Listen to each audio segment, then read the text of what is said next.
जो मनुष्य सफला एकादशी व्रत की इस दिव्य कथा को श्रद्धा के साथ एक बार भी श्रवण कर लेता है, उसके जीवन में दरिद्रता, विफलता और निराशा स्थायी नहीं रह सकती।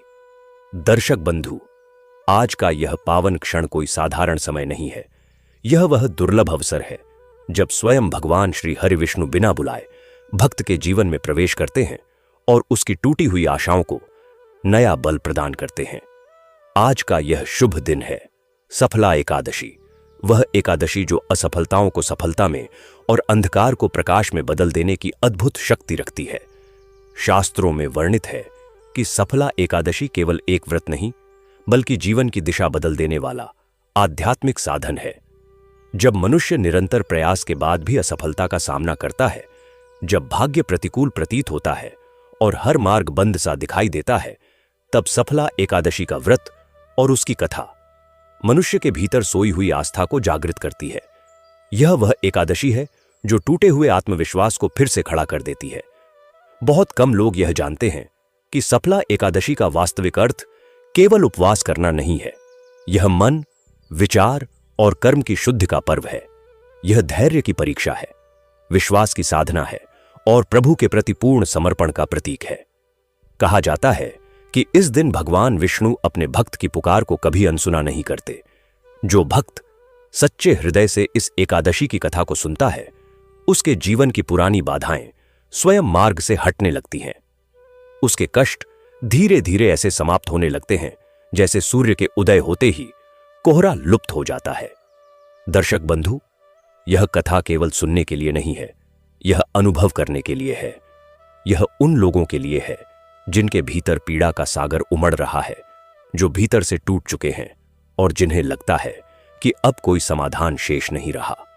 शास्त्रों में स्पष्ट कहा गया है कि सफला एकादशी की कथा के श्रवण मात्र से संचित पाप क्षीण होने लगते हैं और जीवन में शुभता का प्रवेश होने लगता है। आज की इस पावन कथा में केवल घटनाएं नहीं हैं, बल्कि वे गूढ़ शिक्षाएं छिपी हैं जो मनुष्य को कर्म, धर्म और भक्ति का वास्तविक मार्ग दिखाती है।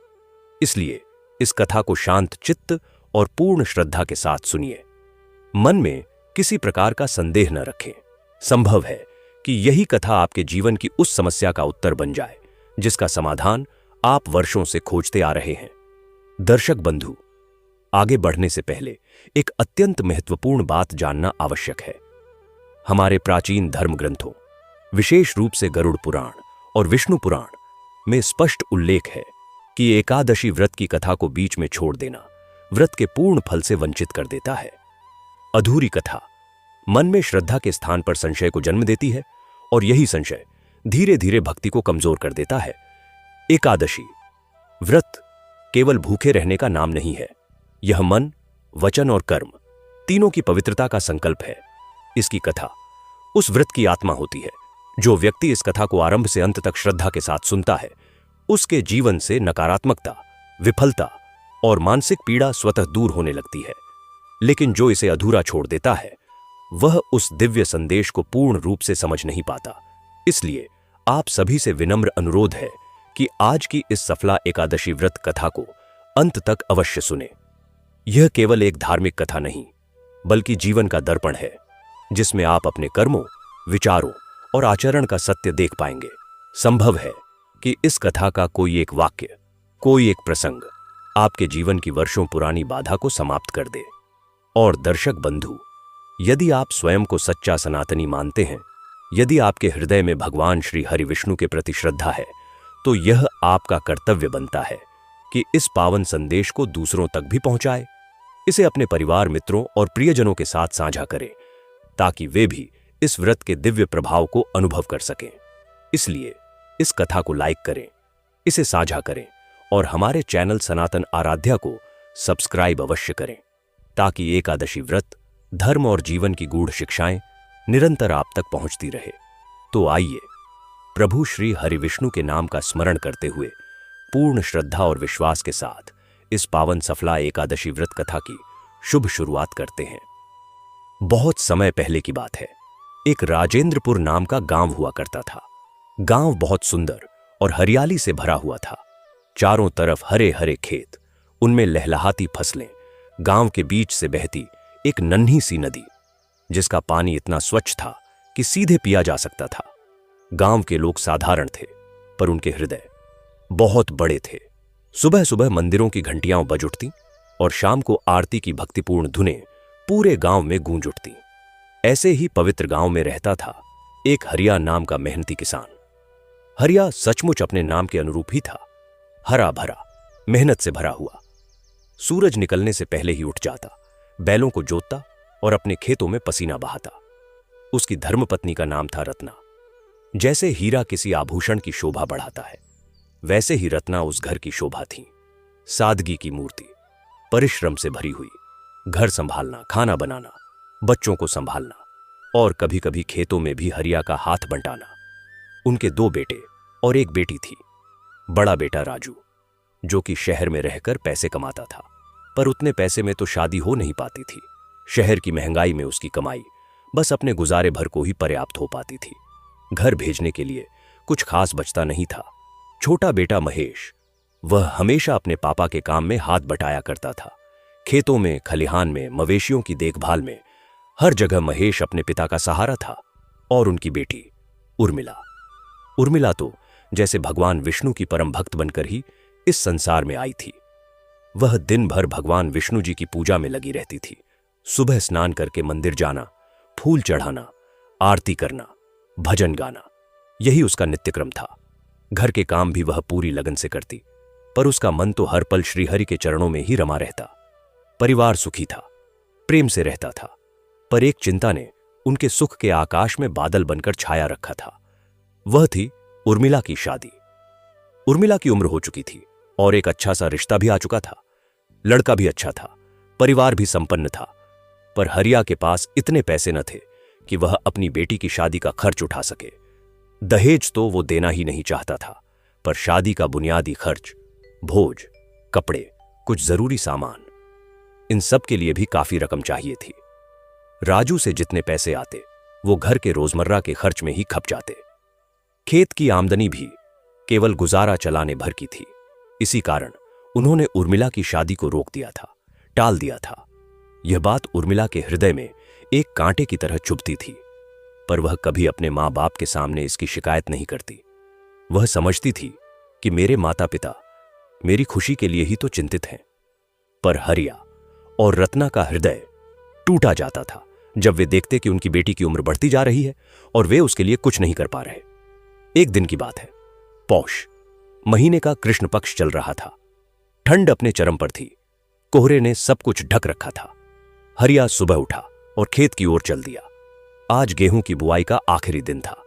बीज भी कम थे, पर हरिया ने सोचा जो है उसमें ही काम चलाएंगे, भगवान भला करेगा। पर जैसे ही वह खेत के पास पहुंचा, उसकी सांसें रुक सी गईं। रात को किसी जंगली सुअर ने खेत में घुसकर बड़ा हिस्सा बर्बाद कर दिया था। जो बीज उसने कल तक बोए थे वे सब उखाड़े हुए पड़े थे। हरिया का सिर चकराने लगा। वह वहीं खेत के किनारे बैठ गया। आंखों से आंसू निकल पड़े। हे प्रभु, उसने कहा, मैंने कौन सा पाप किया है? मैंने कभी किसी का बुरा नहीं चाहा, हमेशा मेहनत की, फिर यह दिन क्यों देखना पड़ रहा है? उसकी आवाज में इतनी पीड़ा थी कि आस पड़ोस के पेड़ पौधे भी मानो सुन्न हो गए हों। घर लौटकर हरिया ने रत्ना को सब कुछ बताया। रत्ना के चेहरे का रंग उड़ गया। वे दोनों चुपचाप बैठे रहे। उसी शाम राजू का पत्र आया। पत्र में लिखा था कि शहर में उसकी कंपनी ने कर्मचारियों की छंटनी शुरू कर दी है और उस पर भी नौकरी जाने का खतरा मंडरा रहा है। इस महीने वह घर पैसे नहीं भेज पाएगा। यह खबर एक और गहरा घाव थी। घर का वातावरण और भी भारी हो गया। महेश चुपचाप बैठा सब कुछ देख रहा था। उसने कहा, पापा, मैं शहर जाकर कोई काम ढूंढ लेता हूं। पर हरिया ने उसे रोक दिया। नहीं बेटा, तू यहीं रह।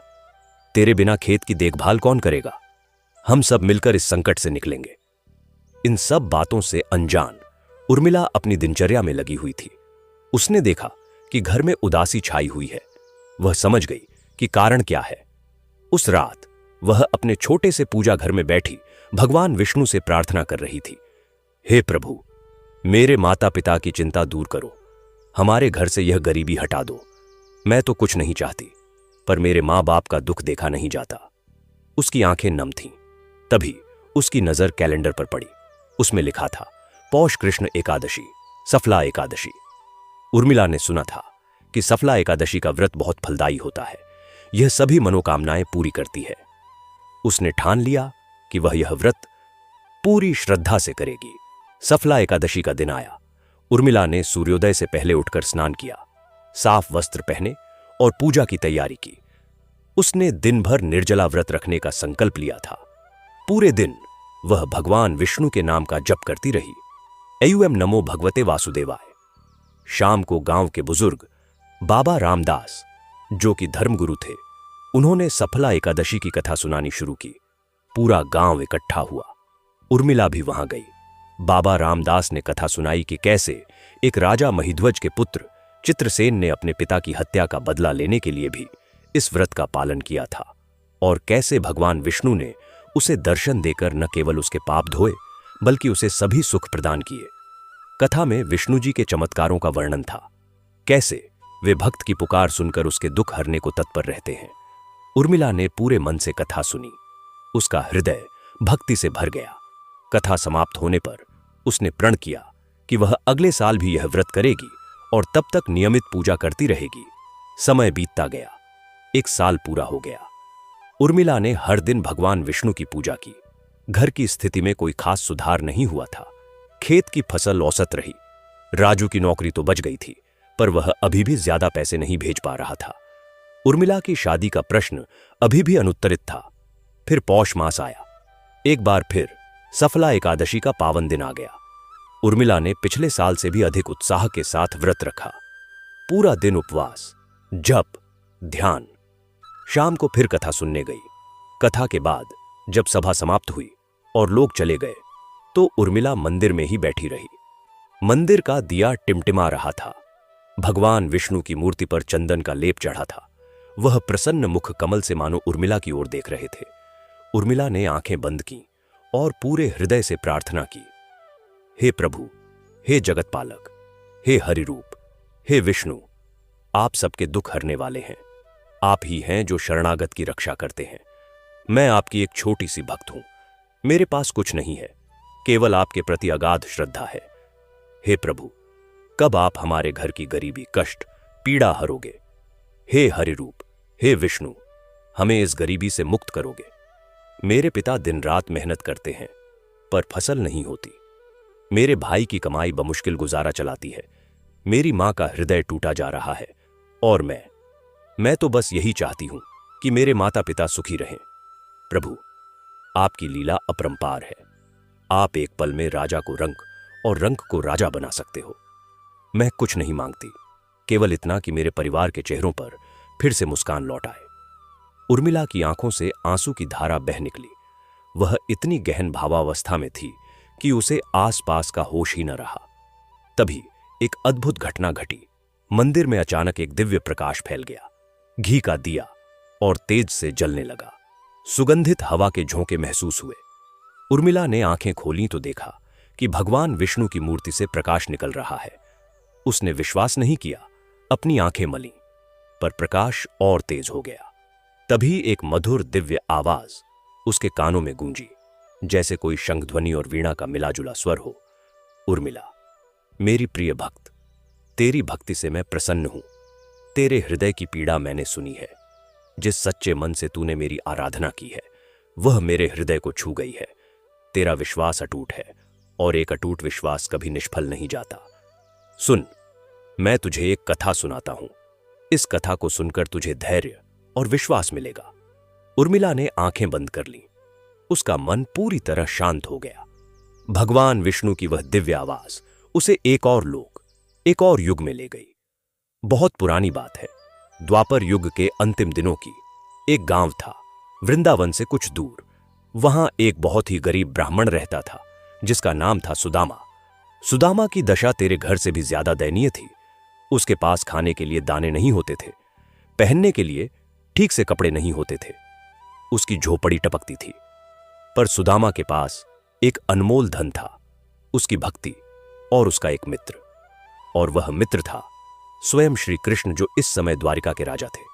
सुदामा की पत्नी सुशीला उससे बहुत प्रेम करती थी, पर गरीबी के कारण उनका जीवन बहुत कष्टमय था। एक दिन सुशीला ने सुदामा से कहा, प्रभु, आप श्री कृष्ण के बचपन के सखा हैं। वे आपको बहुत प्रेम करते हैं। क्यों ना आप एक बार द्वारिका चलकर उनसे मिलाएं, शायद हमारी दरिद्रता दूर हो जाए। सुदामा को यह बात पसंद नहीं आई। वह नहीं चाहता था कि मित्रता के बदले कुछ मांगा जाए, पर सुशीला के बार बार अनुरोध पर और अपने बच्चों की दुर्दशा देखकर उसने हां कर दी। सुशीला ने पड़ोस से 4 मुट्ठी चावल मांगकर लाए और एक पोटली में बांध दी ताकि श्री कृष्ण के लिए कुछ भेंट हो। सुदामा ने वह पोटली ली और द्वारिका के लिए निकल पड़ा। लंबी यात्रा के बाद जब वह द्वारिका पहुंचा तो उसकी दशा देखकर कोई नहीं कह सकता था कि यह राजा का मित्र है। फटे कपड़े, दुबला पतला शरीर, पर जैसे ही उसने द्वारिका के द्वार पर पहुंचकर कहा, मैं सुदामा हूं, श्री कृष्ण का मित्र, तो क्या देखता है कि स्वयं श्री कृष्ण दौड़े दौड़े आए और उसे गले लगा लिया। उसे अपने सिंहासन पर बिठाया, अपने हाथों से उसके पैर धोए। सुदामा की आंखों से आंसू बह निकले।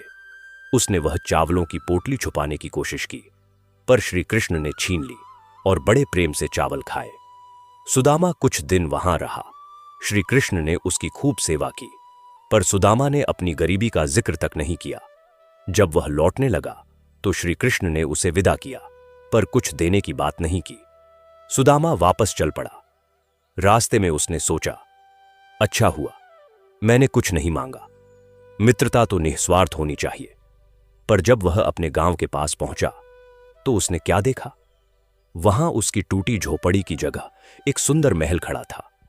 उसकी पत्नी और बच्चे सुंदर वस्त्र पहने हुए थे। घर में धन धान्य भरा हुआ था। सुदामा समझ गया, यह सब उसके मित्र श्री कृष्ण की कृपा थी।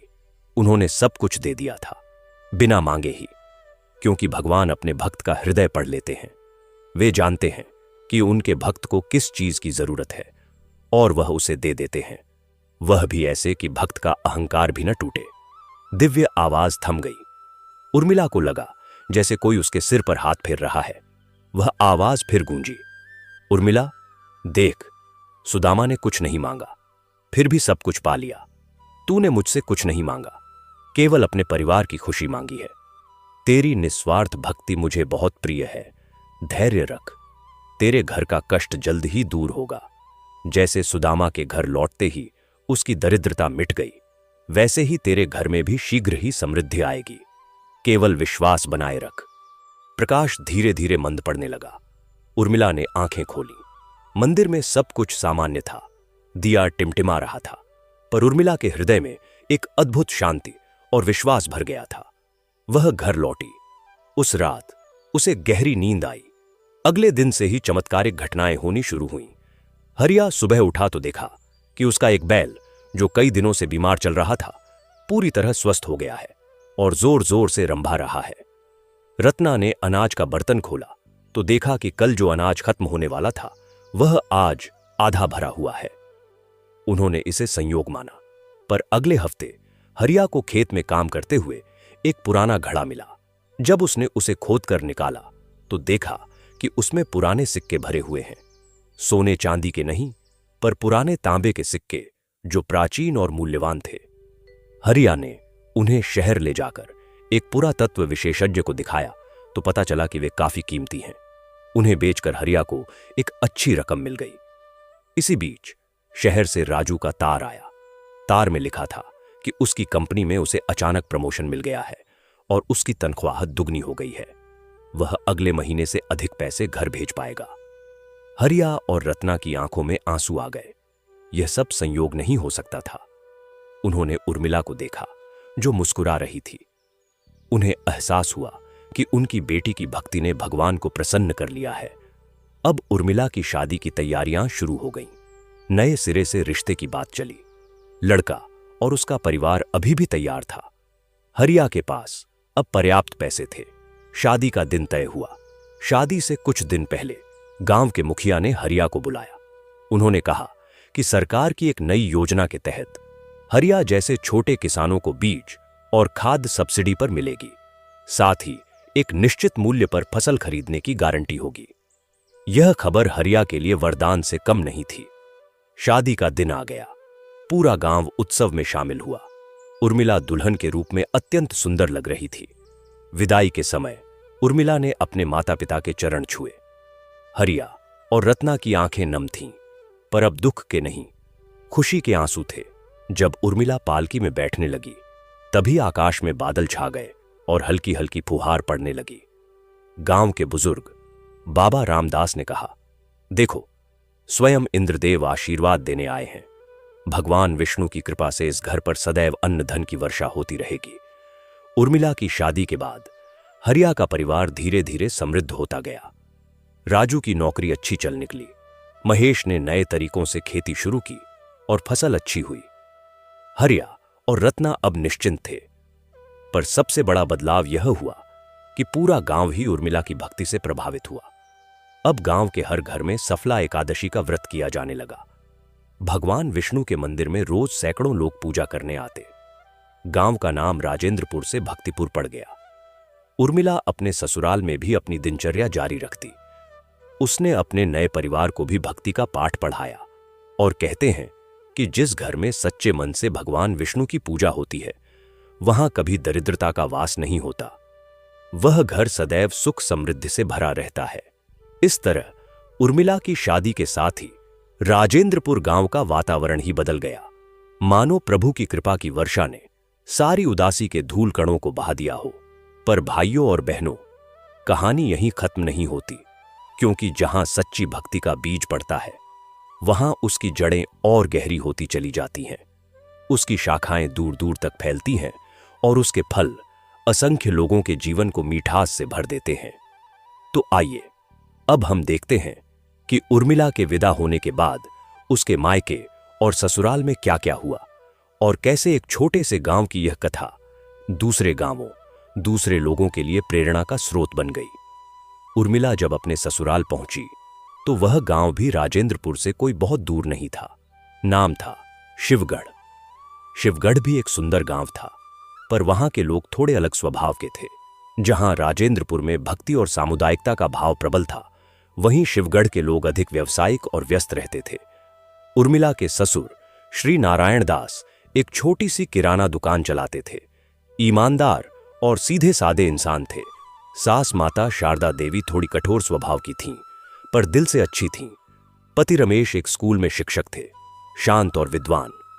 नई दुल्हन के रूप में उर्मिला जब घर में आई तो सबने उसका स्वागत किया, पर सास का मन था कि बहू को घर के कामकाज में ही लगाए रखा जाए। पर उर्मिला ने अपनी दिनचर्या नहीं बदली।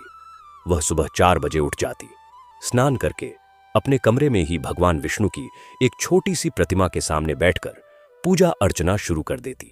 पहले पहले तो सास को यह बात अच्छी नहीं लगी। एक दिन उन्होंने कहा भी, बेटी, घर के काम भी तो देखने होते हैं। इतनी सुबह उठकर बैठ जाना ठीक नहीं। नींद पूरी नहीं होगी तो दिन भर काम कैसे करेगी। उर्मिला ने विनम्रता से उत्तर दिया, मां, प्रभु की पूजा के बिना मेरा दिन शुरू ही नहीं होता। मैं पूजा के बाद सारे काम पूरी लगन से करूंगी, आप चिंता न करें। और सचमुच उर्मिला पूजा के बाद इतनी फुर्ती से सारे काम करती कि सास भी दंग रह जाती। घर चमकने लगा, खाना स्वादिष्ट बनने लगा और सबसे बड़ी बात, उर्मिला के मुखमंडल पर एक अलौकिक तेज और शांति थी जो सबको आकर्षित करती थी। धीरे धीरे घर के सदस्य भी उसकी दिनचर्या से प्रभावित होने लगे। रमेश, जो पहले सिर्फ पढ़ाई लिखाई तक ही सीमित था, उसने भी सुबह उठकर थोड़ी देर ध्यान करना शुरू कर दिया। सास शारदा देवी एक दिन बुखार से पीड़ित हो गईं। डॉक्टर ने दवा दी, पर आराम नहीं मिला। उर्मिला ने रात भर जागकर उनके सिरहाने बैठकर भगवान विष्णु के मंत्रों का जाप किया और उनके माथे पर गंगा जल से तिलक किया। सुबह होते होते सास का बुखार उतर गया और वे पूरी तरह स्वस्थ महसूस करने लगी। उस दिन के बाद सास का हृदय पिघल गया। उन्होंने उर्मिला से कहा, बेटी, तू जो करती है वह सही है। तेरी भक्ति ने मुझे ठीक कर दिया। और फिर क्या था, अब सास बहू दोनों सुबह मिलकर पूजा करने लगी। यह देख पड़ोस की कुछ महिलाएं भी आकर्षित हुईं और धीरे धीरे उर्मिला के घर पर एक छोटी सी सत्संग बैठक शुरू हो गई। उर्मिला उन्हें सफला एकादशी की कथा सुनाती, भगवान विष्णु के भजन गाती। इस तरह शिवगढ़ में भी भक्ति की एक नई लहर दौड़ पड़ी। इधर राजेंद्रपुर में हरिया और रत्ना का जीवन सुखमय तो था, पर उनके हृदय में एक टीस अब भी थी, अपनी बेटी की। उर्मिला की याद सताती थी। एक दिन हरिया ने रत्ना से कहा, सुनो, अब हमारे पास सब कुछ है, पर बेटी से मिले हुए 3 महीने हो गए। चलो उसे देखने चलते हैं। रत्ना की आंखें चमक उठीं। दोनों ने कुछ मिठाइयां, कपड़े और गांव की उपज ली और शिवगढ़ के लिए निकल पड़े। जब वे उर्मिला के ससुराल पहुंचे तो देखकर हैरान रह गए। उर्मिला ने आंगन में तुलसी का एक सुंदर चबूतरा बनवाया हुआ था। उस पर दीप जल रहा था। घर के एक कमरे में छोटा सा मंदिर बना हुआ था, जहां भगवान विष्णु, लक्ष्मी जी और श्री कृष्ण की मूर्तियां विराजमान थीं। घर में एक अद्भुत शांति और सुगंध थी। उर्मिला ने माता पिता का स्वागत किया। उन्हें देखते ही उसकी आंखें भर आईं। सबने मिलकर प्रभु का आशीर्वाद लिया। दोपहर के भोजन के बाद बैठक में बातचीत होने लगी। हरिया ने बताया कि कैसे गांव में अब सब कुछ बदल गया है। बेटी, हरिया ने कहा, तेरी भक्ति ने न सिर्फ हमारा बल्कि पूरे गांव का भला कर दिया। अब हर घर में एकादशी का व्रत होता है। मंदिर में रोज सैकड़ों लोग आते हैं। और तो और गांव के युवकों ने मिलकर एक भजन मंडली बनाई है, जो हर शनिवार को मंदिर में भजन कीर्तन करती है। गांव की फसलें अच्छी होने लगी हैं। बरसात समय पर होती है। लोग कहते हैं कि भगवान विष्णु सीधे इस गांव पर अपनी कृपा दृष्टि बनाए हुए हैं। यह सब सुनकर उर्मिला का हृदय गदगद हो गया। उसने कहा, पिताजी, यह सब प्रभु की महिमा है। मैं तो बस एक छोटी सी भक्त हूं। उनकी कृपा ही सब कुछ है।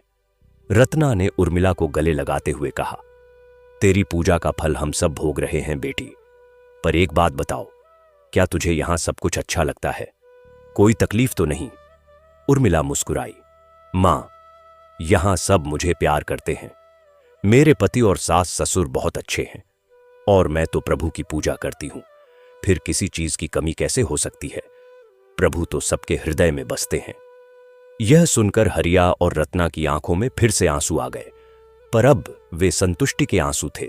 वे कुछ दिन वहां रुके, उर्मिला के साथ समय बिताया और फिर विदा हो गए। अब कथा की दिशा एक नए मोड़ पर मुड़ती है। देखिए भक्तों, भगवान की लीला अनंत है। जब एक भक्त पूरी तरह से प्रभु में लीन हो जाता है तो प्रभु उसकी परीक्षा भी लेते हैं, ताकि उसकी भक्ति और निखर सके। कुछ महीने बीते। शिवगढ़ और आसपास के इलाकों में भयंकर सूखा पड़ गया। बारिश नहीं हुई। कुएं सूखने लगे। नदियों का जल स्तर कम हो गया। खेत सूखे पड़े थे। लोग चिंतित थे। उर्मिला के ससुर की दुकान में भी कमी आने लगी, क्योंकि लोगों के पास पैसे नहीं थे। ऐसे में गांव के कुछ लोगों ने यह अफवाह फैला दी कि उर्मिला के आने के बाद से ही यह सूखा पड़ा है, क्योंकि वह रोज घर में पूजा पाठ करके कुछ तांत्रिक क्रिया करती है। यह बात सास शारदा देवी के कानों तक भी पहुंची। वे परेशान हो गईं।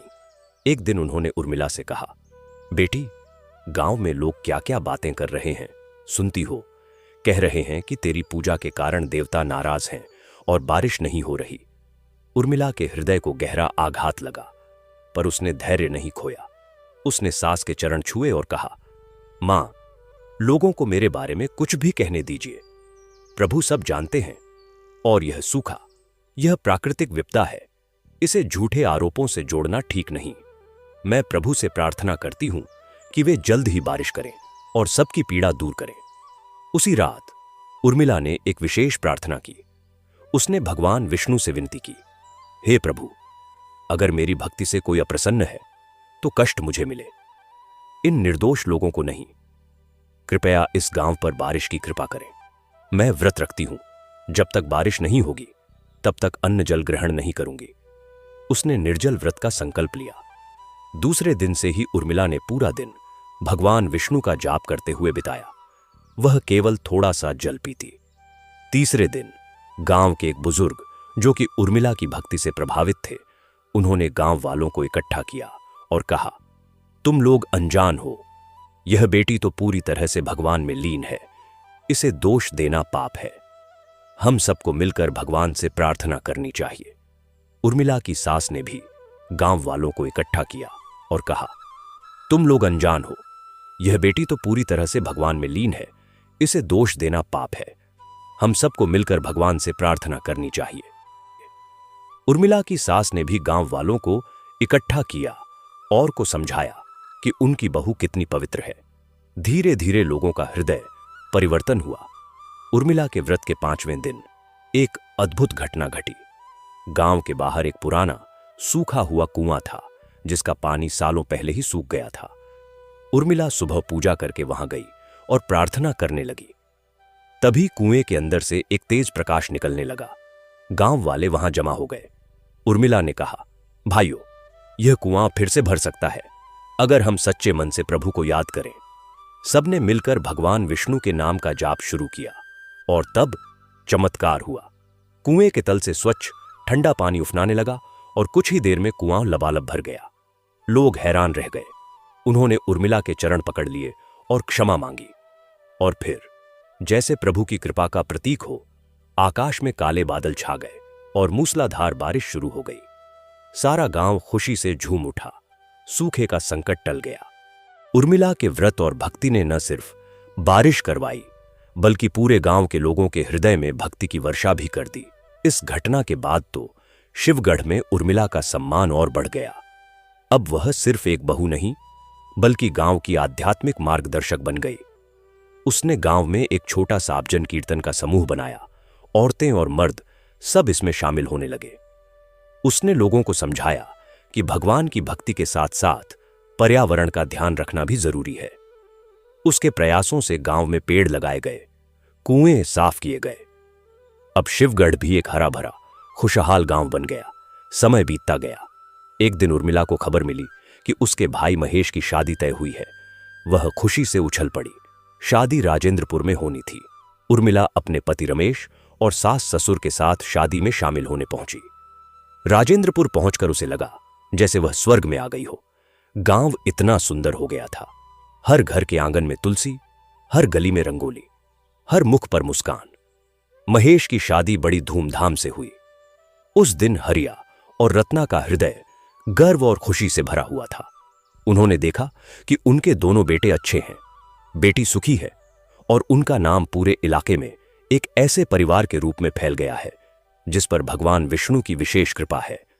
शादी के बाद की गोष्ठी में गांव के बुजुर्ग बाबा रामदास ने सबको संबोधित किया।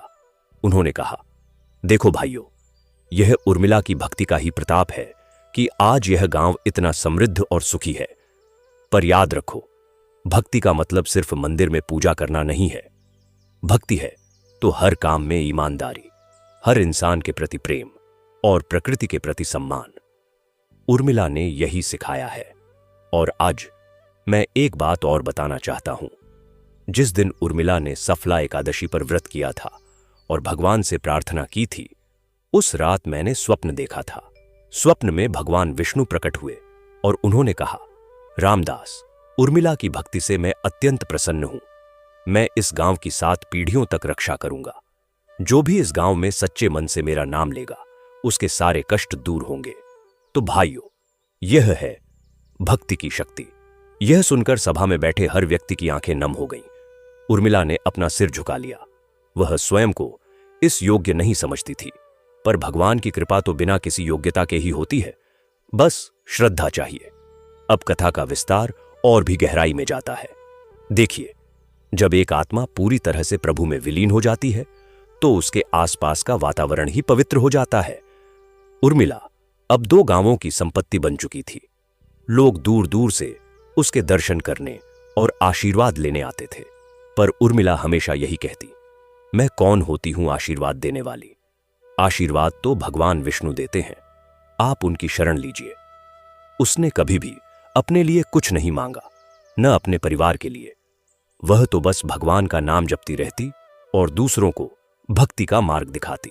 एक बार की बात है, उर्मिला के पति रमेश को शहर में एक बड़े स्कूल में प्रिंसिपल की नौकरी का ऑफर आया। पैसा और प्रतिष्ठा दोनों बहुत अच्छी थी। पूरे परिवार ने सोचा कि यह तो बहुत अच्छा अवसर है, शहर चले जाएंगे। पर उर्मिला ने धीरे से कहा, यह तो आप लोग तय करें। मेरा काम तो भगवान की पूजा करना है और वह तो हर जगह हो सकती है। पर मुझे लगता है कि गांव में रहकर हम और लोगों की सेवा कर सकते हैं, उन्हें भक्ति का पाठ पढ़ा सकते हैं। शहर की भागदौड़ में शायद यह संभव न हो। रमेश ने उर्मिला की बात गंभीरता से सुनी। उसने सोचा कि सचमुच धन और प्रतिष्ठा से ज्यादा महत्वपूर्ण है आत्मिक शांति और दूसरों की सेवा। उसने वह नौकरी ठुकरा दी और गांव में ही रहकर बच्चों को निःशुल्क पढ़ाने का काम जारी रखा। यह देखकर उर्मिला के हृदय को बहुत सुख मिला। फिर एक दिन उर्मिला को समाचार मिला कि उसके बड़े भाई राजू की शादी भी तय हो गई है। और यह और भी आश्चर्यजनक था कि राजू ने शहर की एक बहुत अच्छी खासी लड़की से शादी करने का निश्चय किया था। और लड़की वालों ने दहेज की मांग नहीं की, बल्कि उन्होंने कहा कि हमें एक भक्त परिवार में अपनी बेटी ब्याहनी है। सचमुच भक्ति की महिमा अपरंपार है। राजू की शादी भी धूमधाम से हुई और अब हरिया रत्ना के सारे बच्चे सुखी थे। अब उर्मिला की उम्र 50 साल की हो चुकी थी। उसके चेहरे पर भक्ति का तेज और बढ़ गया था। उसने अपना जीवन पूरी तरह से भगवान की सेवा और लोगों के कल्याण के लिए समर्पित कर दिया था। उसने गांव में एक छोटा सा आश्रम बनवाया जहां निःशुल्क भोजन सेवा चलती, बच्चों को नैतिक शिक्षा दी जाती और हर शाम भजन कीर्तन होता। दूर दूर से लोग इस आश्रम में आते और आत्मिक शांति प्राप्त करते। उर्मिला ने कभी भी अपने नाम से कुछ नहीं करवाया, सब कुछ भगवान विष्णु के नाम पर। वह कहती, यह सब श्री हरि का आश्रम है, मैं तो बस उनकी एक सेविका हूं। और फिर वह दिन आया जब उर्मिला को लगा कि अब उसका शरीर जीवन के अंतिम पड़ाव पर है। उसने महसूस किया कि अब प्रभु उसे अपने पास बुला रहे हैं। उसने अपने परिवार वालों को इकट्ठा किया और कहा, मुझे लगता है कि अब मेरा समय आ गया है। मैंने इस जीवन में जो कुछ भी पाया वह सब प्रभु श्री विष्णु की कृपा से पाया। मैं चाहती हूं कि मेरे बाद भी यहां भक्ति का दीपक जलता रहे। सभी एकादशी का व्रत अवश्य रखना, भगवान का नाम लेना और दूसरों की सेवा करना, यही सच्ची भक्ति है। परिवार के सदस्य रो रहे थे। उर्मिला ने उन्हें धीरज बंधाया। रो मत, यह तो शरीर की प्रक्रिया है, आत्मा अमर है। मैं हमेशा तुम्हारे साथ हूं, भगवान के रूप में। अपने अंतिम दिन उर्मिला ने स्नान किया, साफ वस्त्र पहने और अपने पूजा घर में भगवान विष्णु की मूर्ति के सामने बैठ गई। उसने आंखें बंद की और एवं नमो भगवते वासुदेवाय मंत्र का जाप करने लगी। धीरे धीरे उसका जाप मंद पड़ने लगा। तभी कमरे में एक दिव्य प्रकाश फैल गया। सबने देखा कि भगवान विष्णु की मूर्ति से एक ज्योति निकलकर उर्मिला के शरीर में समा गई और फिर उर्मिला के चेहरे पर एक अलौकिक मुस्कान फैल गई और वह प्रभु में लीन हो गई। उसका शरीर निश्चल हो गया, पर उसके मुखमंडल पर इतनी शांति और तेज था कि लगता था जैसे वह सजीव ही हो। उर्मिला के देहावसान के बाद पूरे क्षेत्र में एक अद्भुत घटना घटी।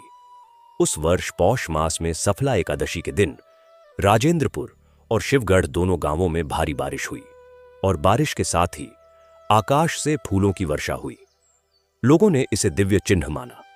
उर्मिला के आश्रम को अब एक मंदिर में बदल दिया गया, जिसका नाम रखा गया श्री उर्मिला विष्णु मंदिर। यह मंदिर आज भी है और लोग दूर दूर से यहां आकर सफला एकादशी का व्रत रखते हैं, कथा सुनते हैं और अपने कष्टों से मुक्ति पाते हैं। और देखिए भक्तों, जब सत्य की ज्योति जलती है तो उसकी लौ कभी नहीं बुझती। वह हवा के झोंकों से और भी प्रज्वलित होती है और समय के थपेड़ों से और भी निखरती है। उर्मिला मां की कथा का प्रकाश अब पूरे प्रदेश में फैल चुका था, पर अब वह एक नए युग के द्वार पर खड़ा था।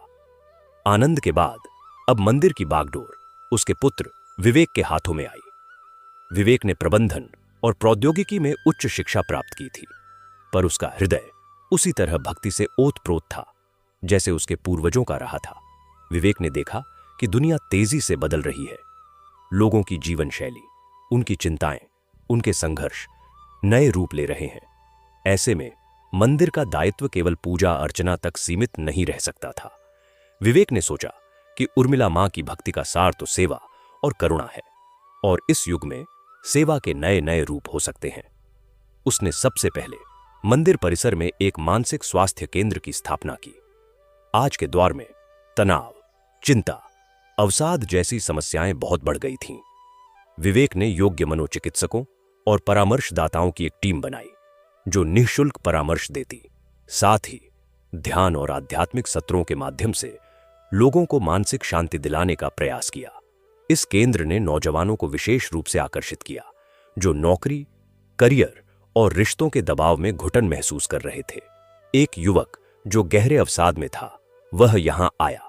उसे उर्मिला मां की कथा सुनाई गई।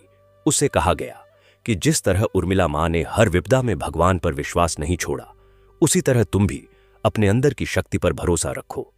धीरे धीरे योग, ध्यान और परामर्श से वह युवक ठीक हो गया। उसने कहा, मुझे लगता है जैसे उर्मिला मां ने स्वयं आकर मेरा हाथ पकड़ लिया हो। ऐसे अनगिनत उदाहरण सामने आए। फिर विवेक ने एक और महत्वपूर्ण कदम उठाया। उसने देखा कि गांव के बुजुर्ग अकेलापन महसूस करते हैं। उनकी कहानियां, उनका ज्ञान नई पीढ़ी तक नहीं पहुंच पा रहा। उसने स्मृतियों का संग्रहालय बनवाया। इसमें उर्मिला मां के समय से लेकर आज तक के गांव के इतिहास को संजोया गया। पुराने कृषि उपकरण, पारंपरिक वस्त्र, हस्तलिखित पोथियां और वीडियो रिकॉर्डिंग्स के माध्यम से बुजुर्गों के अनुभव सहेजे गए। बच्चे अब स्कूल की यात्रा पर यहां आते और गांव की विरासत से रूबरू होते। इससे नई पीढ़ी को अपनी जड़ों से जुड़ने का मौका मिला। पर कथा यहीं नहीं रुकी। विवेक ने महसूस किया कि भक्ति और सेवा का दायरा और बढ़ाना होगा। उसने पड़ोस के एक गांव में, जो बहुत पिछड़ा हुआ था और जहां शिक्षा का अभाव था, वहां एक छात्रावास की स्थापना की। गरीब परिवारों के मेधावी बच्चों को वहां रहकर पढ़ने का मौका मिला। इस छात्रावास का नाम रखा गया उर्मिला मां छात्र निवास। यहां बच्चों को न केवल शैक्षणिक शिक्षा बल्कि नैतिक और आध्यात्मिक शिक्षा भी दी जाती। सुबह प्रार्थना, शाम को भजन और रविवार को उर्मिला मां की कथा सुनना उनकी दिनचर्या का हिस्सा बन गया। इन बच्चों में से कई आगे चलकर डॉक्टर, इंजीनियर, शिक्षक बने और उन्होंने अपने गांवों का विकास किया। यह उर्मिला मां की सेवा का एक सुनहरा अध्याय था। इस बीच मंदिर से जुड़े एक और चमत्कार की चर्चा फैली। एक बार मंदिर के मुख्य द्वार पर एक अनाथ शिशु मिला। कोई नहीं जानता था कि वह कहां से आया है। मंदिर ट्रस्ट ने उस बच्चे की देखभाल की। उसे नाम दिया गया हरि। हरि मंदिर के वातावरण में पला बढ़ा। वह बचपन से ही बहुत तेज और भक्तिमय था। जब वह बड़ा हुआ तो उसने स्वयं को पूरी तरह भगवान की सेवा में समर्पित कर दिया। आश्चर्य यह था कि हरि के चेहरे पर एक अद्भुत समानता थी उर्मिला मां के पति रमेश जी से। लोग कहने लगे कि शायद यह उर्मिला मां का ही कोई रूप है या फिर रमेश जी का पुनर्जन्म। हरि ने मंदिर में एक नई ऊर्जा भर दी। उसका गायन इतना मधुर था कि लोग उसके भजन सुनकर भाव विभोर हो जाते। उसने कई नए भजनों की रचना की जो उर्मिला मां की भक्ति और जीवन पर आधारित थे। इन भजनों ने लोगों के हृदय को छू लिया और दूर दूर तक प्रसिद्ध हुए। अब कथा एक और मोड़ पर पहुंची। विवेक को लगा कि पर्यावरण संरक्षण भी तो एक सेवा है, एक पूजा है। उर्मिला मां ने भी तो पेड़ लगवाए थे, कुएं साफ करवाए थे। उसने मंदिर की जमीन का एक बड़ा हिस्सा उर्मिला वन के रूप में विकसित किया। इसमें सैकड़ों प्रकार के पौधे लगाए गए, विशेष रूप से उन पौधों जो पुराणों और आयुर्वेद में पवित्र माने गए हैं, जैसे पीपल, बरगद, तुलसी, आंवला, अशोक। इस वन को एक जैव विविधता पार्क के रूप में तैयार किया गया, जहां पक्षियों और छोटे जानवरों का भी बसेरा था। गांव के लोगों के लिए यह एक शांति और प्राकृतिक सौंदर्य का केंद्र बन गया। स्कूल के बच्चे यहां आकर प्रकृति के बारे में सीखते। इस वन ने गांव के जलवायु पर भी सकारात्मक प्रभाव डाला। फिर एक दिन एक बड़ी चुनौती आई। सरकार ने एक नई हाईवे परियोजना की घोषणा की, जिसके रास्ते में मंदिर का एक हिस्सा और उर्मिला वन आने वाला था। पूरे गांव में हड़कंप मच गया। लोग चिंतित थे कि कहीं उनकी इस पवित्र विरासत को नुकसान न पहुंचे। विवेक ने शांति और विवेक से काम लिया। उसने सरकारी अधिकारियों से मुलाकात की, उन्हें मंदिर के ऐतिहासिक और सामाजिक महत्व के बारे में समझाया।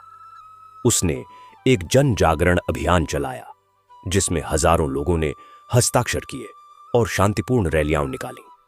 मीडिया ने भी इस मुद्दे को उठाया। आखिरकार सरकार ने हाईवे का रूट बदलने का निर्णय लिया। लोगों ने इसे उर्मिला मां की एक और चमत्कारी कृपा माना।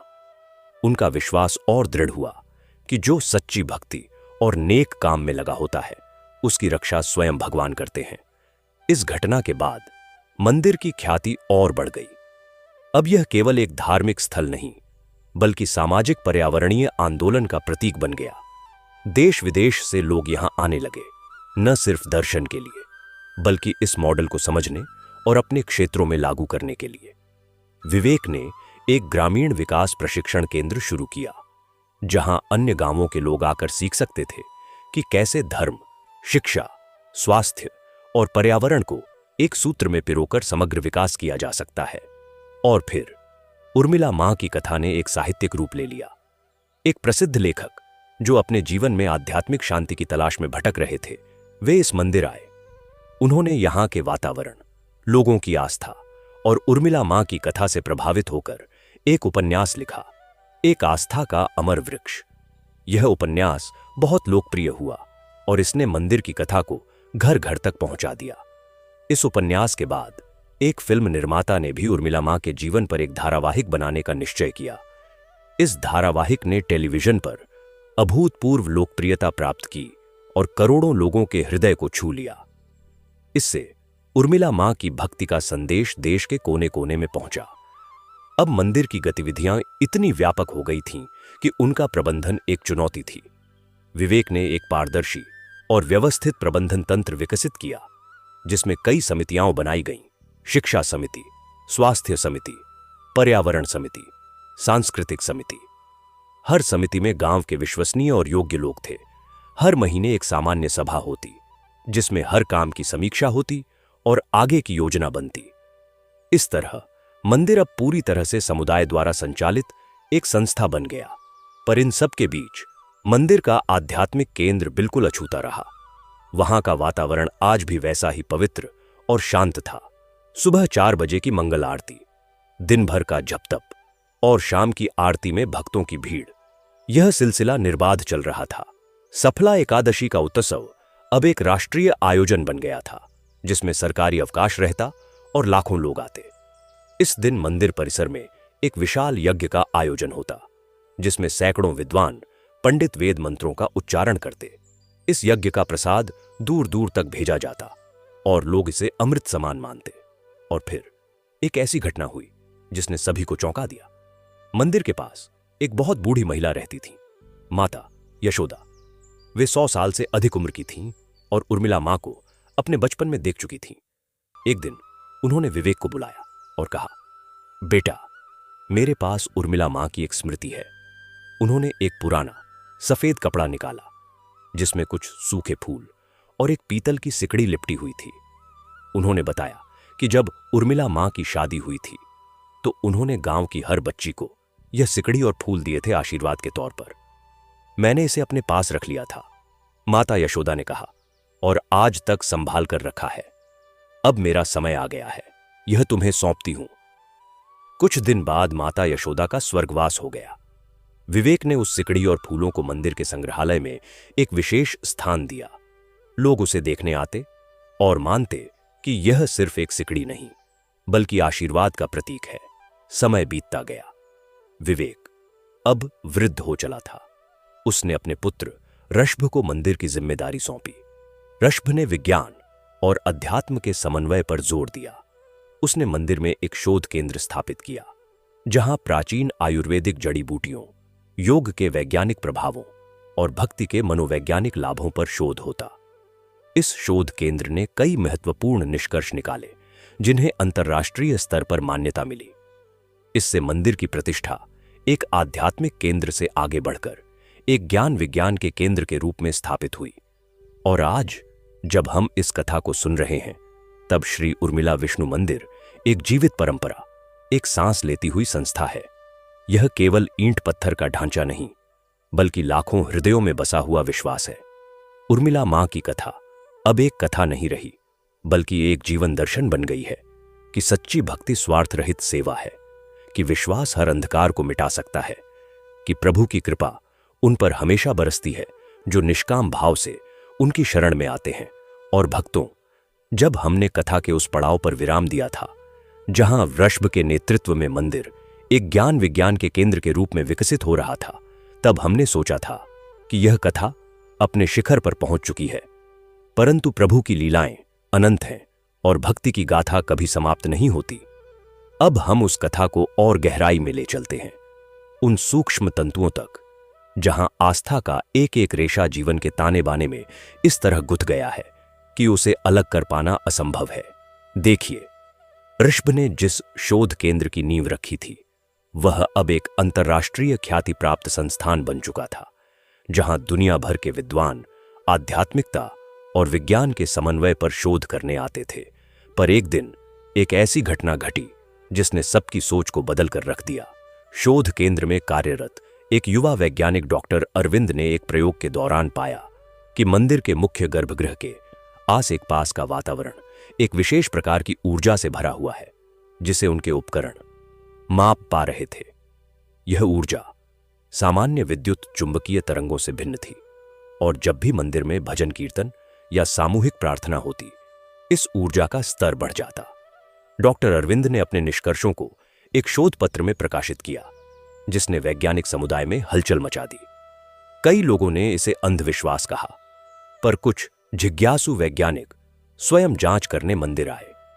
उन्होंने पाया कि मंदिर परिसर में प्रवेश करते ही उनके मन में एक अद्भुत शांति छा जाती है, और उनके उपकरण भी वही असामान्य ऊर्जा पैटर्न दर्ज कर रहे थे। धीरे धीरे यह बात फैली कि श्री उर्मिला विष्णु मंदिर केवल आस्था का ही नहीं, बल्कि एक ऐसा स्थान है जहां एक विशेष दिव्य ऊर्जा विद्यमान है। इससे मंदिर में आने वाले भक्तों की संख्या में और वृद्धि हुई, पर साथ ही एक नई चुनौती भी सामने आई। कुछ लालची तत्वों ने इस ऊर्जा का व्यावसायीकरण करने की कोशिश शुरू कर दी। एक बड़ी कंपनी ने मंदिर के नाम से एक पॉजिटिव एनर्जी डिवाइस बाजार में उतारने की योजना बनाई, बिना मंदिर ट्रस्ट की अनुमति के।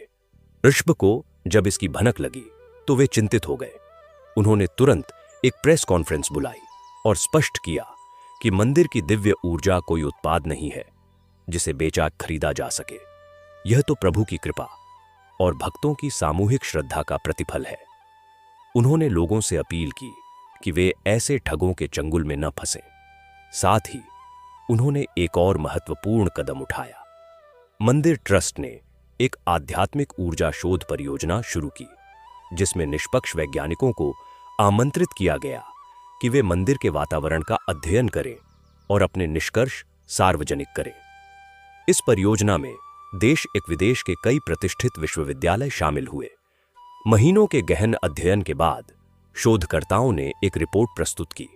उन्होंने कहा कि मंदिर के वातावरण में सकारात्मकता का स्तर असाधारण रूप से उच्च है, जो शायद सामूहिक ध्यान, पवित्र संगीत और श्रद्धा के कारण है। उन्होंने इसे सामूहिक चेतना का प्रभाव नाम दिया। इस रिपोर्ट ने मंदिर की प्रतिष्ठा को वैज्ञानिक आधार भी प्रदान कर दिया। अब मंदिर सिर्फ आस्था का केंद्र ही नहीं, बल्कि मानसिक शांति और सकारात्मकता के लिए एक प्रमाणित स्थल बन गया। इसके बाद ऋषभ के पुत्र निखिल, जो कि एक प्रतिभाशाली सॉफ्टवेयर इंजीनियर थे, उन्होंने एक और नवाचार किया। उन्होंने एक आध्यात्मिक डिजिटल प्लेटफॉर्म विकसित किया, जिसका नाम था उर्मिला ध्यान। इस एप्लीकेशन के माध्यम से दुनिया भर के लोग वर्चुअल रूप से मंदिर के दर्शन कर सकते थे, लाइव आरती में शामिल हो सकते थे और निर्देशित ध्यान सत्रों में भाग ले सकते थे। इस प्लेटफॉर्म का एक विशेष फीचर था सामूहिक प्रार्थना समय। हर दिन सुबह और शाम एक निश्चित समय पर एप्लीकेशन के सभी उपयोगकर्ता एक साथ प्रार्थना में जुड़ते। लाखों लोगों की इस सामूहिक प्रार्थना से एक अद्भुत अनुभूति होती, मानो पूरी दुनिया एक साथ प्रभु का स्मरण कर रही हो। इस डिजिटल प्लेटफॉर्म ने उन लोगों के लिए विशेष सहायता प्रदान की जो शारीरिक रूप से मंदिर नहीं आ सकते थे। एक वृद्ध महिला जो अमेरिका में अकेली रहती थी, उसने बताया कि इस एप्लीकेशन के माध्यम से वह स्वयं को मंदिर से जुड़ा हुआ महसूस करती है और उसकी एकाकीपन की भावना कम हुई है। एक युवक जो एक दुर्घटना में अपनी दृष्टि खो चुका था, उसने कहा कि एप्लीकेशन की ऑडियो सुविधाओं ने उसे भक्ति की दुनिया से जोड़े रखा। निखिल ने इस प्लेटफॉर्म को पूरी तरह निःशुल्क रखा और किसी भी प्रकार के विज्ञापनों से दूर। उसका उद्देश्य सिर्फ सेवा था। मंदिर की आय अब दान और कृषि उपज से होती थी, जो पूरी तरह पारदर्शी थी। हर रुपए का हिसाब ऑनलाइन उपलब्ध था। इस पारदर्शिता ने लोगों का विश्वास और बढ़ाया। अब कथा का एक और पहलू सामने आता है। मंदिर के इस डिजिटल विस्तार ने एक अप्रत्याशित समूह को आकर्षित किया। देश के युवा आईटी पेशेवर। वे जो भौतिक सफलता के शिखर पर थे पर आंतरिक शांति की तलाश में भटक रहे थे, वे इस मंदिर और उसके संदेश की ओर खींचे चले आए। कई बड़ी टेक कंपनियों ने अपने कर्मचारियों के लिए वेलनेस रिट्रीट के रूप में मंदिर परिसर में कार्यक्रम आयोजित करने शुरू किए। इन रिट्रीट में युवा पेशेवर ध्यान, योग, प्रकृति के सान्निध्य और सादगी से भरा जीवन अनुभव करते। उनमें से कई ने स्वीकार किया कि इस अनुभव ने उनके जीवन की दिशा ही बदल दी। एक सफल स्टार्टअप संस्थापक ने अपनी लाखों की नौकरी छोड़कर गांव में ही एक ऑर्गेनिक फार्मिंग सामूहिक शुरू कर दिया। उसने कहा, उर्मिला, मां की कथा ने मुझे सिखाया कि सच्ची समृद्धि पैसे में नहीं बल्कि शांति और संतुष्टि में है।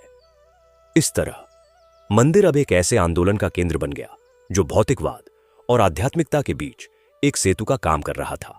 और फिर एक नया संकट आया। एक बार फिर प्रकृति ने अपना रौद्र रूप दिखाया। लगातार भारी बारिश के कारण नदी किनारे बसे गांवों में बाढ़ आ गई। राजेंद्रपुर और शिवगढ़ भी इसकी चपेट में आए। पानी ने खेतों, सड़कों और कई घरों को नुकसान पहुंचाया। लोगों ने मंदिर में शरण ली। मंदिर का ऊंचा बनाया गया परिसर एक सुरक्षित द्वीप साबित हुआ। निखिल और मंदिर ट्रस्ट ने तुरंत राहत कार्य शुरू किए। उर्मिला ध्यान प्लेटफॉर्म के माध्यम से दुनिया भर से सहायता राशि जुटाई गई। मंदिर की रसोई 24 घंटे चली। हजारों लोगों को भोजन मिला। स्वास्थ्य केंद्र ने मलेरिया और हैजा जैसी बीमारियों से बचाव के उपाय किए। युवा वॉलंटियर्स की टीमें बनी जो राहत सामग्री बांटने और लोगों की मदद करने में जुट गईं। इस संकट के दौरान एक और चमत्कारी घटना हुई। बाढ़ के पानी ने मंदिर के मुख्य द्वार तक पहुंच तो बनाई, पर अचानक बारिश रुक गई और पानी ने मंदिर परिसर में प्रवेश नहीं किया, मानो कोई अदृश्य दीवार खड़ी हो। लोगों ने इसे उर्मिला मां की कृपा माना। जब पानी उतरा तो लोगों ने देखा कि मंदिर का प्रांगण पूरी तरह सूखा और साफ था, जबकि आसपास का इलाका कीचड़ और मलबे से भरा हुआ था। इस घटना ने लोगों की आस्था को और गहरा कर दिया। बाढ़ के बाद पुनर्निर्माण का काम शुरू हुआ। मंदिर ट्रस्ट ने न केवल अपने गांव बल्कि आसपास के 5 गांवों के पुनर्निर्माण का बीड़ा उठाया।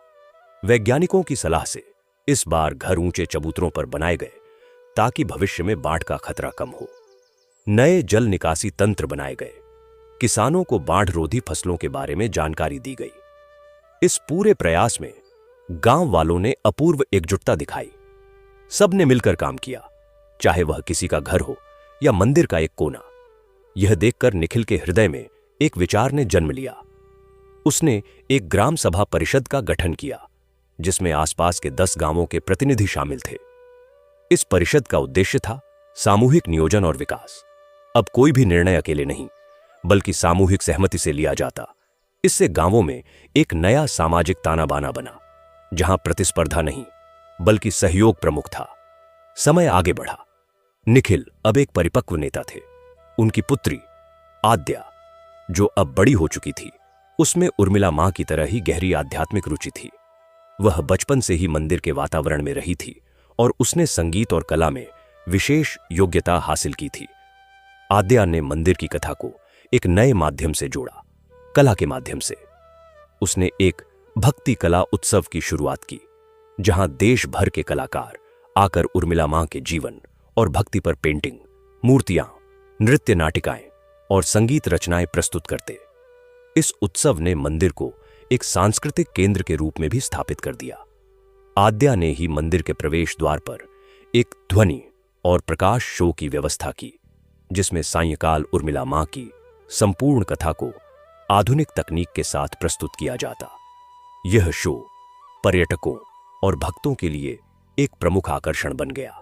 अब मंदिर की यह यात्रा एक ऐसे मुकाम पर पहुंची थी जहां यह परंपरा और आधुनिकता, विज्ञान और आध्यात्मिकता, व्यक्तिगत और सामुदायिक, सभी के बीच एक सुंदर सामंजस्य स्थापित कर चुकी थी।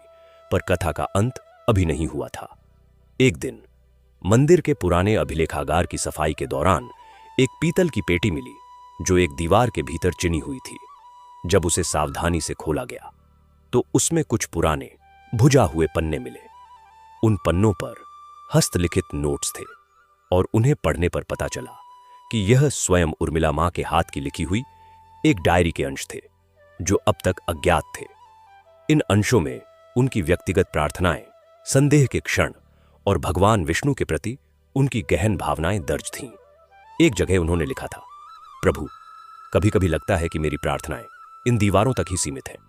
फिर याद आता है कि तू सबका साक्षी है, बस मेरा विश्वास बना रहे। दूसरी जगह, आज मां की तबीयत फिर खराब है।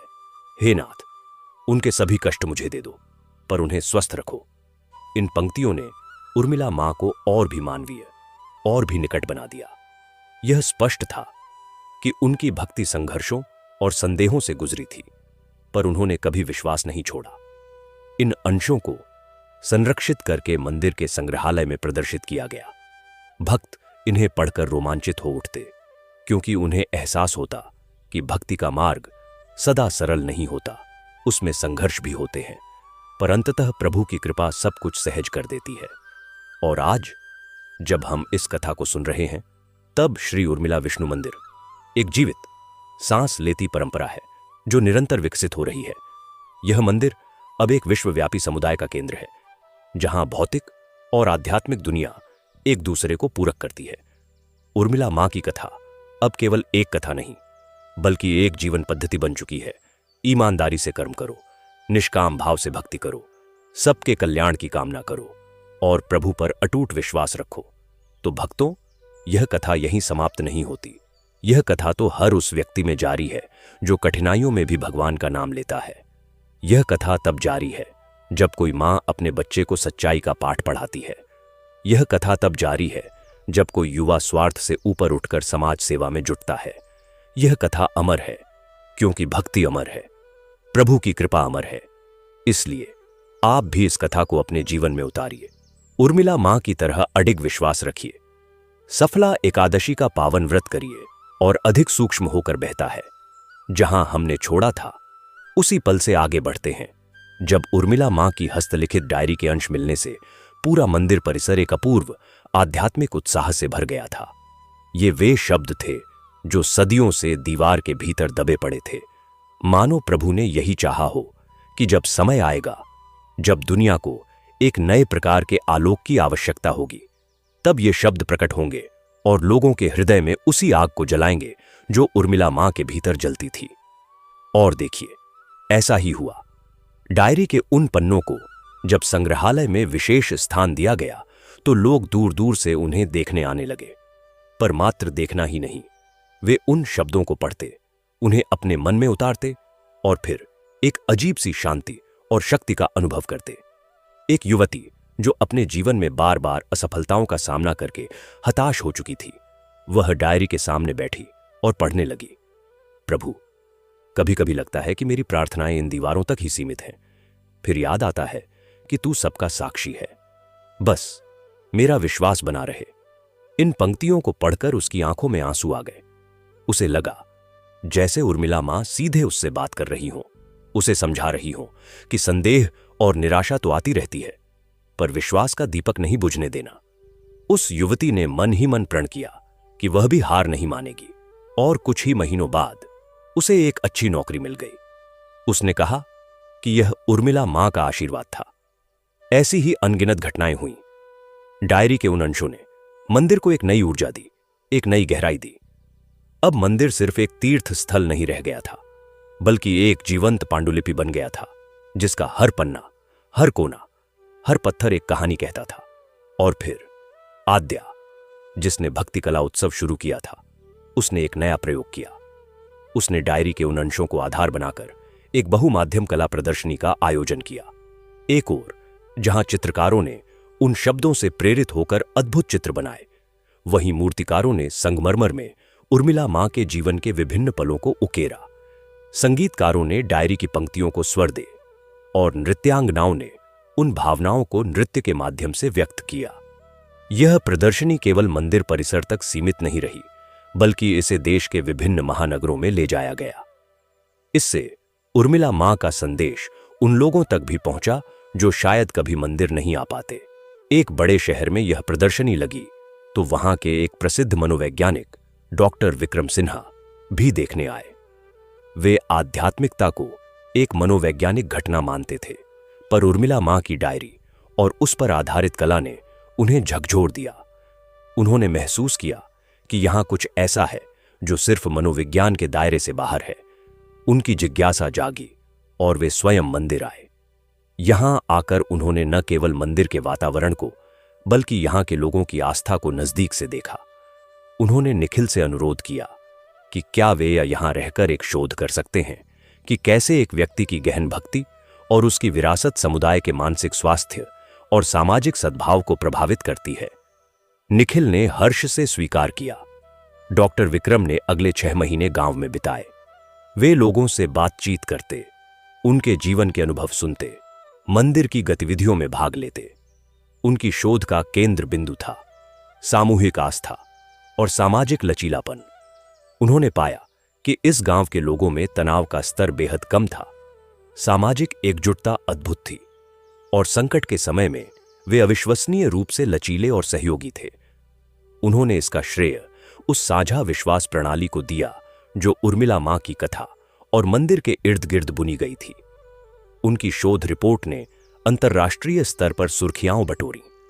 उन्होंने लिखा, यह केवल धर्म नहीं है, यह एक साझा मानवीय अनुभव है जो लोगों को आपस में जोड़ता है, उन्हें आशा देता है और एक सामूहिक लचीलापन प्रदान करता है जो आधुनिक समय की चुनौतियों का सामना करने के लिए आवश्यक है। इस शोध ने मंदिर को एक नई दृष्टि से देखने का अवसर दिया। अब यह केवल भारत का ही नहीं बल्कि वैश्विक अकादमिक हलकों में भी चर्चा का विषय बन गया। विश्वविद्यालयों ने यहां इंटर्नशिप और फील्ड वर्क के कार्यक्रम शुरू किए। छात्र समाजशास्त्र, मनोविज्ञान, धर्म अध्ययन और विकास अध्ययन जैसे विषयों पर यहां आकर शोध करने लगे। इससे मंदिर एक शैक्षणिक आदान प्रदान का केंद्र भी बन गया।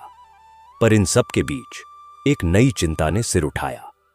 मंदिर की इस बढ़ती हुई ख्याति के कारण कुछ लोगों ने इसे एक ब्रांड के रूप में देखना शुरू कर दिया। एक बड़ी कॉरपोरेट कंपनी ने उर्मिला मां के नाम से एक लाइन ऑफ प्रोडक्ट लॉन्च करने का प्रस्ताव रखा। अगरबत्तियां, मोमबत्तियां, यहां तक कि कपड़े और गहने। उन्होंने मंदिर ट्रस्ट को एक मोटी रॉयल्टी की पेशकश की। मंदिर ट्रस्ट की बैठक हुई।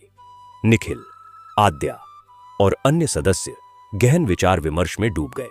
एक ओर इस पैसे से वे और भी बड़े सामाजिक काम कर सकते थे।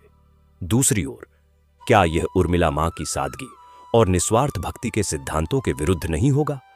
क्या यह भक्ति का व्यवसायीकरण नहीं होगा? बहस लंबी चली। आद्या ने कहा, दादी मां ने कभी किसी चीज को बेचने के बारे में नहीं सोचा होगा। उनकी भक्ति तो देना थी, लेना नहीं। अंततः ट्रस्ट ने सर्वसम्मति से निर्णय लिया कि वे किसी भी प्रकार के व्यावसायिक समझौते में नहीं पड़ेंगे। उन्होंने एक प्रेस विज्ञप्ति जारी करके स्पष्ट किया कि श्री उर्मिला विष्णु मंदिर किसी भी प्रकार के व्यावसायिक लाभ के लिए अपने नाम या प्रतीकों का उपयोग नहीं करेगा। उन्होंने यह भी कहा कि भक्ति एक भावना है, एक अनुभव है, उसे बेचा नहीं जा सकता। इस निर्णय ने सभी को चौंका दिया। एक ऐसे दौर में जब हर चीज बिकाऊ होती जा रही है, मंदिर ट्रस्ट का यह कदम एक नैतिक बुलंदी का प्रतीक बन गया। लोगों का मंदिर के प्रति सम्मान और बढ़ गया। उन्हें लगा कि यह सचमुच एक पवित्र स्थान है जहां लालच के लिए कोई जगह नहीं। इस घटना के बाद एक और आश्चर्यजनक चीज हुई। जिन लोगों ने मंदिर के नाम से उत्पाद बनाने की कोशिश की थी, उनकी कंपनी को अप्रत्याशित नुकसान हुआ और अंततः उन्हें यह योजना वापस लेनी पड़ी। लोगों ने इसे उर्मिला मां की इच्छा का प्रमाण माना और फिर मंदिर के इतिहास में एक और स्वर्णिम अध्याय जुड़ा। देश के प्रधानमंत्री ने एक राष्ट्रीय भाषण में सामाजिक सद्भाव और आध्यात्मिक विरासत की बात करते हुए श्री उर्मिला विष्णु मंदिर का उदाहरण दिया। उन्होंने कहा कि यह मंदिर दिखाता है कि कैसे आस्था सामाजिक परिवर्तन और विकास का एक शक्तिशाली साधन बन सकती है। इस भाषण के बाद मंदिर को राष्ट्रीय स्तर पर एक मॉडल हेरिटेज साइट घोषित किया गया। सरकार ने गांव के बुनियादी ढांचे के विकास के लिए विशेष फंड की घोषणा की। पर मंदिर ट्रस्ट ने विनम्रतापूर्वक कहा कि वे सरकारी सहायता तभी लेंगे जब वह बिना किसी शर्त के हो और उसका उपयोग पूरी पारदर्शिता से गांव के सर्वांगीण विकास के लिए किया जा सके। सरकार ने यह शर्त स्वीकार की। इस तरह गांव में नई सड़कें, बेहतर जल आपूर्ति और एक उन्नत स्वास्थ्य केंद्र बना। इन सब विकास कार्यों में मंदिर ट्रस्ट ने यह सुनिश्चित किया कि गांव का प्राकृतिक और सांस्कृतिक परिवेश बरकरार रहे। नई इमारतें पारंपरिक वास्तुकला के अनुरूप बनाई गईं, पेड़ों को काटने से बचाया गया और सभी कार्य स्थानीय श्रम का उपयोग करके किए गए। इससे गांव की अर्थव्यवस्था को बल मिला और लोगों को रोजगार भी। अब मंदिर और गांव का विकास एक दूसरे के पूरक बन चुके थे। एक के बिना दूसरे की कल्पना भी नहीं की जा सकती थी। और जैसे जैसे समय बीतता गया, नई पीढ़ियां आती गईं। निखिल की पोती तन्वी, जो अब एक किशोरी थी, उसमें एक अद्भुत गुण देखने को मिला। वह बचपन से ही प्रकृति से गहरा लगाव रखती थी। वह मंदिर के बगीचों में घंटों बिताती, पेड़ पौधों की देखभाल करती और पक्षियों के लिए दाना पानी रखती। उसने देखा कि मंदिर परिसर में आने वाले हजारों भक्तों के कारण प्लास्टिक कचरे की समस्या बढ़ रही थी। तन्वी ने एक अभियान शुरू किया, प्लास्टिक मुक्त मंदिर। उसने सबसे पहले मंदिर की रसोई और प्रसाद वितरण में प्लास्टिक के उपयोग पर पूर्ण प्रतिबंध लगवाया। उसके बाद उसने भक्तों को जागरूक करना शुरू किया।